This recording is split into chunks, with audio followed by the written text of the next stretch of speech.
Beck thinks her boyfriend's TikToks are cringe. Get that bag, baby. TJ responded to this saying, wait, the one that shows 2 minutes out of 1 hour convos? Oh. All the edit did was show that Iris is a liar. And if you look at the comments for this video, it's not great for Iris and TJ.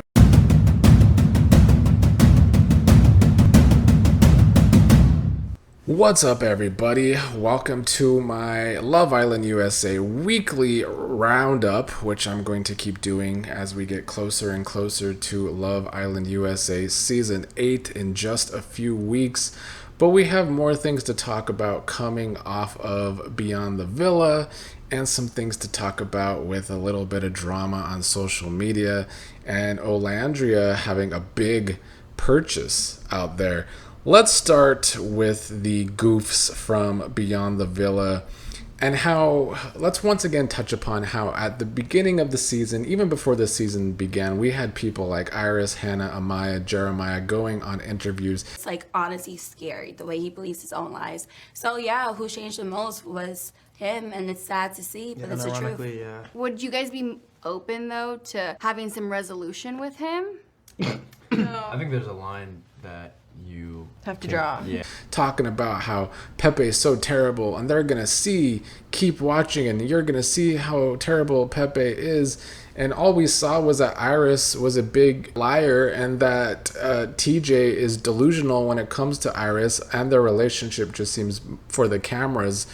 And then of course we had Hannah, who kind of became the annoying villain of the season.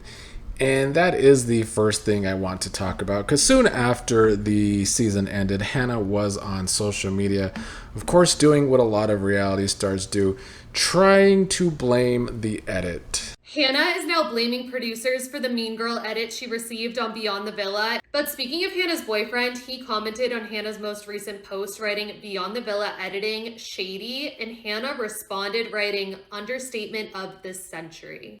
So yeah, she kept alluding that the edit was bad for her. This was her excuse, although she then eventually came out with this apology on social media for her behavior, which I actually haven't read the whole thing yet, because when I saw that she put out an apology after a few days of just saying that it was a bad edit, really a couple of weeks of saying it was a bad edit. I mean, really, the whole season going on, Iris was trying to stick up for Hannah, saying it was an edit. But this is what she said. I'm reading some of this for the first time myself. Hannah said, "I'm not going to sit in front of a camera and attempt to defend myself because I know that's kind of a lose-lose situation. But I did want to acknowledge some things because I understand why people formed the opinions they did. I agree that a lot of what was shown of me was ugly. It was a hard watch, and it was filmed during such a horrible and pivotal point in my life where I was so disconnected from myself. There are moments I genuinely regret, things I said and ways I reacted that weren't okay, and seeing them back has been really humbling. I'm not perfect, and in hindsight, I would have handled it a lot different. I've learned a lot from this experience, and at this point I genuinely just want to move forward peacefully, continuing to grow privately and put this chapter behind me with as much understanding as possible." I mean, the statement is fine. I mean, I guess I'm glad she made a statement as opposed to others. It comes off a little disingenuous after you were just blaming the edit for so long, though, because the problem with her doing that is that we still saw her saying things that she said out of her own mouth. And more importantly to me, we saw with our own eyes her constantly leaving conversations anytime she would actually be called out on something, and she didn't want to take responsibility for that. This is better than the response that I saw that she gave where she was like, it was a bad edit. Hannah, there's only so much editing can do in production. Editing cannot make you say the things that you said. You said those things out of your mouth. Yes, context matters, but I'm so sorry. I feel like some of the things that you did not, context won't even fix it. And that's exactly what I just said. I mean, yeah, there's context to stuff on reality shows. Yes, people get villain edits. It is true. But those people still did the things they did. Hannah still got all up in Pepe's face trying to put him down for several different things to defend Iris.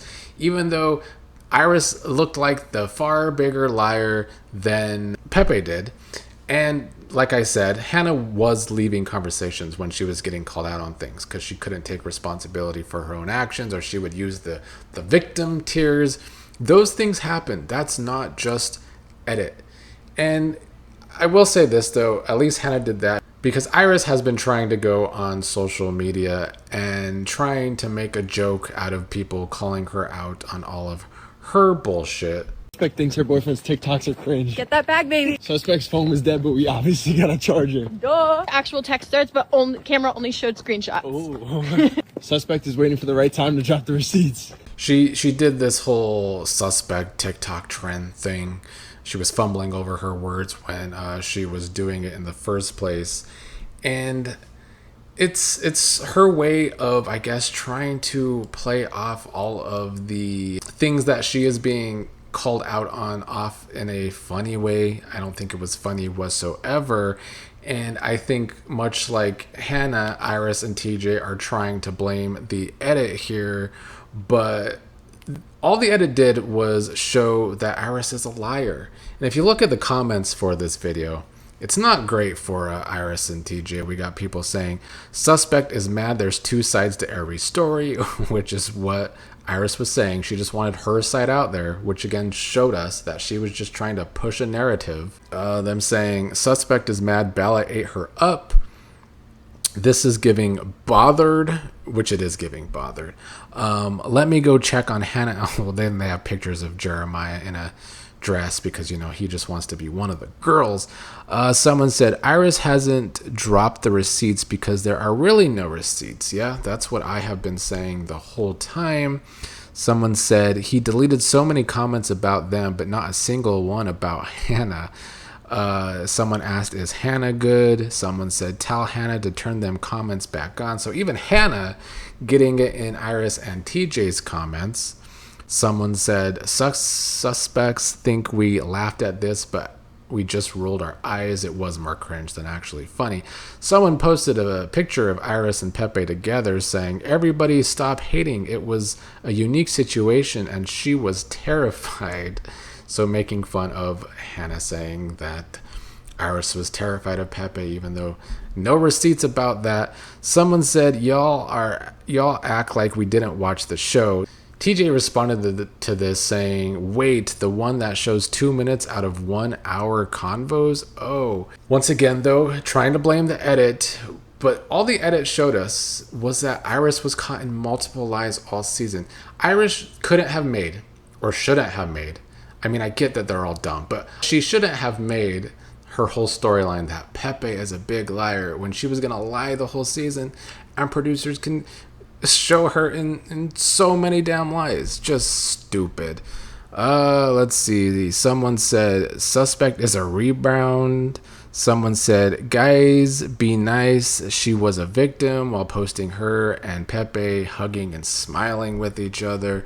Someone said, oh, okay, receipts that will never be shown. Someone said, I want to be as delusional as TJ. So good to see TJ getting it too and not just Iris. Someone said, this is so corny. Someone said suspect is giving, and it's a picture of Drewski in his white woman Republican gear. So yeah, they're just getting creamed on social media still because they're still talking about receipts, trying to make it a funny thing, which is pretty gross when they tried to make Pepe out to be this huge villain with these vague comments where people could really think he did some really bad shit. Let's check on how Jeremiah is doing now that he continues to get grief on social media and his fake fraudness isn't working to be liked. No, look, yeah, Nat, when they can't find a reason, my friends tell me, when they can't find a reason to really say something about your character, they'll just say buzzwords. I'm this, I'm that. They'll just defame me. He's clearly spiraling here, for one, but he's saying people can't find a reason to hate him and defame him, as if being a fake fraud is not a good enough reason, when we can see how he's saying he didn't shake Pepe's hand because he was a liar, and then we see Iris lying the entire season. So yeah, there's plenty of evidence to call out Jeremiah for being fake. You can't say I lied. You can't say I've done this or done that, because I haven't done shit. I've been chilling. All I've done is eating, modeling, cracking jokes. So they can't actually talk about me. So it's just funny. Yeah, so he's also trying to play unbothered here when he's clearly spiraling with the way he's talking. It's funny. It's funny. He hates being disliked. He hates that the facade has broken, that he was just a good guy, when really we see him for what he is now, and that is that he is fake. Jeremiah is fake, and there is evidence to call him out on, even though he's saying there isn't for whatever reason. 70 years from now, Jeremiah's gravestone will probably say white women's savior. And then his defense for why he's always on Hannah's side with everything is because they're friends. You're also friends with Andrena, but you don't even respect her enough to communicate that you don't have feelings for her. That is a good point by Jeremiah, who wants to be seen as just such a great friend to women, and then when he and Andrena have problems, he wants to walk away and not deal with that. Much like his BFFs Iris and Hannah. But something important that I never touched upon during the episodes when it came to Jeremiah at the end here is that his excuse to the guys, to Charlie and them and Chris, when Hannah was calling them out and not liking them or whatever, and his excuse was that Hannah doesn't want guy friends, Hannah doesn't want new guy friends, but then there's Jeremiah being Hannah's guy friend. So what kind of piss poor argument was that? And then recently Jeremiah has been spotted with Ace at an event. These two did not get along during the season, and Ace doesn't really look happy to be taking this picture, but there's Jeremiah cheesing for the camera in all of his fakeness. And the thing is, I'll let Terrifier on TikTok speak this, because I do think this is true too. And just because Jeremiah is an asshole does not mean we owe her an apology. Thank you. Yeah, people want people to apologize to Huda just because Jeremiah is being seen for being fake. Like, that takes away that Huda has been toxic, not just on the show, but for many, many months after the show.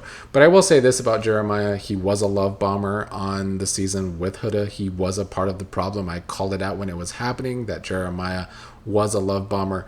I think my takes are pretty damn accurate most of the time.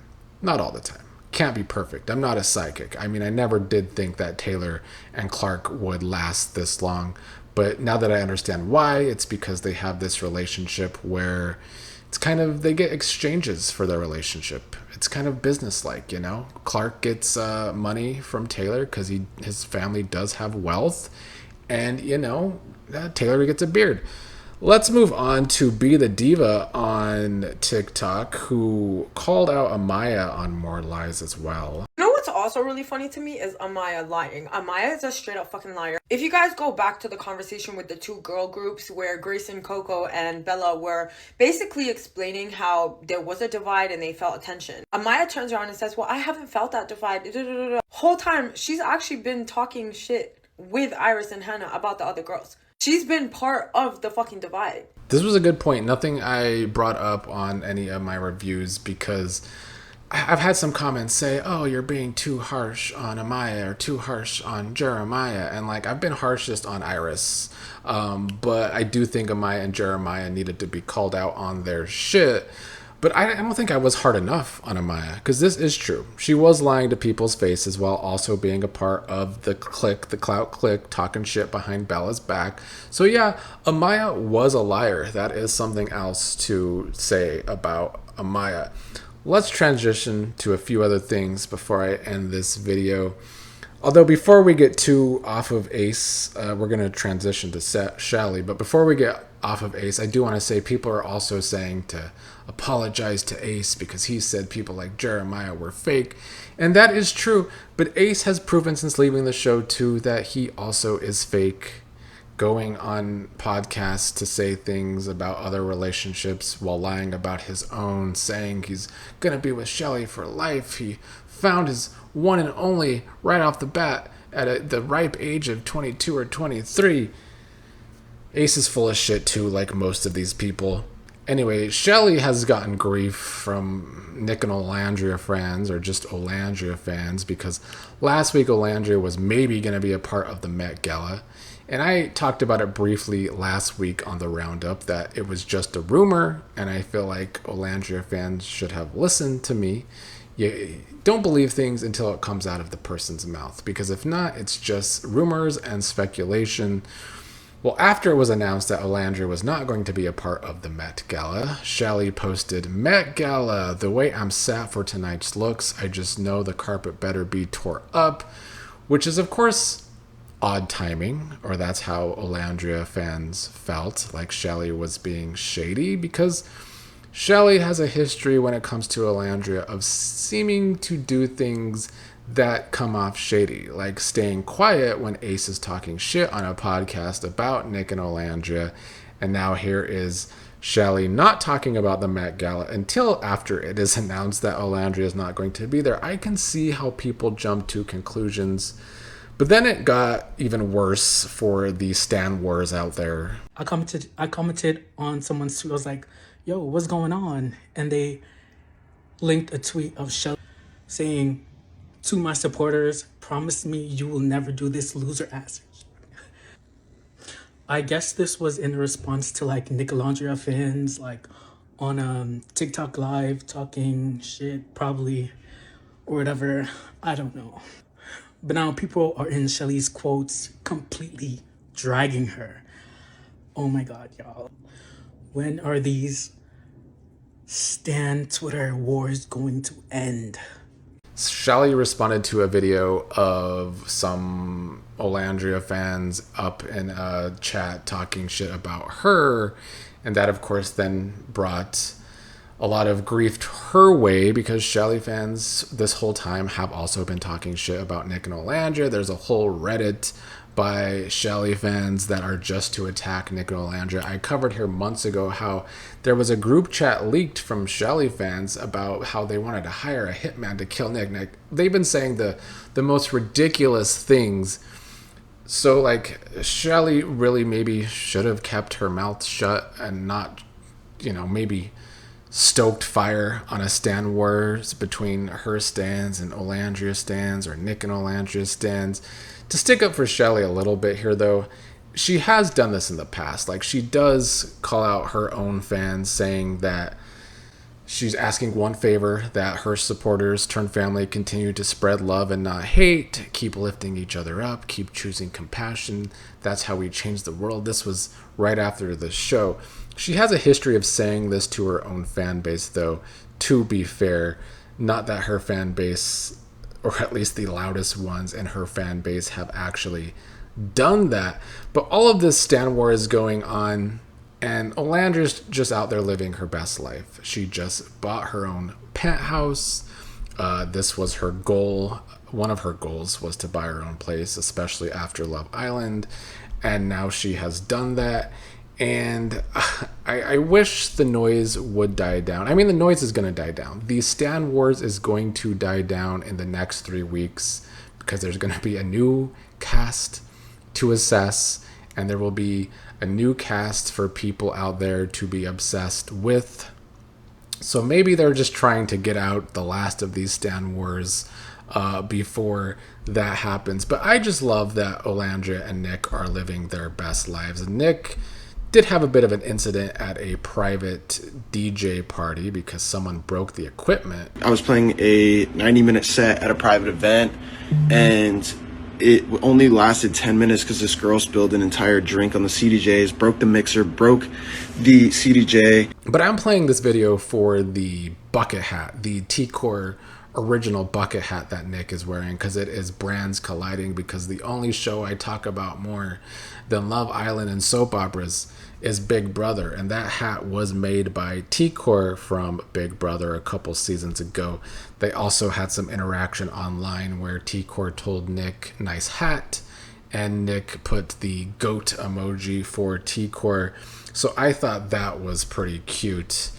But yeah, Nick is also out there living his best life. He was just in a video with fans where he FaceTimed Olandria to show her the Tuskegee shirt that a fan gave him. She answered. Hey, what? Hey, man. Look at that shirt. Skeggy.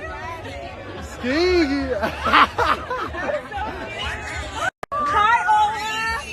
Hey, Ola, boo. I appreciate you spending the time, penthouse Landria. And yeah, I think that's mostly it for the roundup this week. I did want to give some congratulations to Love Island USA Season 5's Taylor and Bergie, who just got engaged from that season. That was my least favorite Love Island USA season, so I never actually finished that season. And Bergie used to get on my nerves a lot that season.